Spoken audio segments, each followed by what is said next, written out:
मुंबईत मेट्रो मार्गिका 2 ब च्या देशभक्त नाग आचार्य उद्यान, डायमंड गार्डन ते महाराष्ट्र नगर मंडाले या पहिल्या टप्प्याचं लोकार्पण आणि वांद्रे कुर्ला संकुलासाठी पॉड टॅक्सी प्रकल्पाची पायाभरणी देखील आज मुख्यमंत्री आणि दोन्ही उपमुख्यमंत्र्यांच्या उपस्थितीत झाली.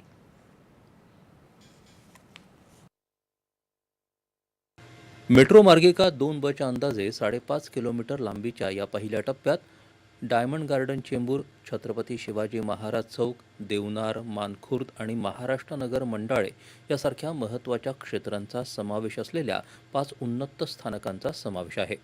या मेट्रो सेवेच्या आरंभामुळे चेंबूर, देवनार आणि मानखुर्द इथून दक्षिण मुंबई, ठाणे किंवा इतर उपनगरांमध्ये प्रवास करणाऱ्या प्रवाशांना वाहतूक कोंडीतून मोठा दिलासा मिळेल. सध्या या भागातून दररोज बस किंवा रस्त्यानं प्रवास करताना खूप वेळ खर्च होतो. मात्र या मार्गामुळे हा प्रवास अधिक जलद, सुरक्षित आणि सोयीस्कर होईल.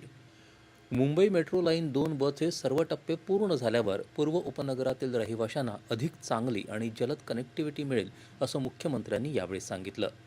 या प्रकल्पामुळे भविष्यात अंदाजे 70 लाख लोकांना थेट फायदा होईल.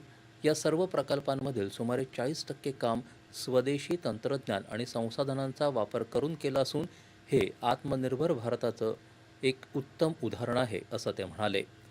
पॉड टॅक्सी प्रकल्पाचा पहिला टप्पा अंदाजे 20 महिन्यात पूर्ण करण्याचा प्रयत्न आहे, असं ते म्हणाले. पॉड टॅक्सी प्रणालीमुळे वांद्रे कुर्ला संकुल परिसरातील वाहतूक कोंडी कमी व्हायला मदत होईल, असं त्यांनी सांगितलं.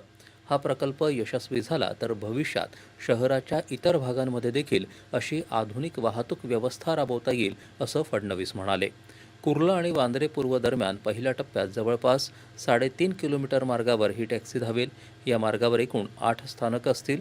वांद्रे कुर्ला संकुलात जाणाऱ्या कर्मचाऱ्यांना या टॅक्सीचा मोठा फायदा होणार आहे.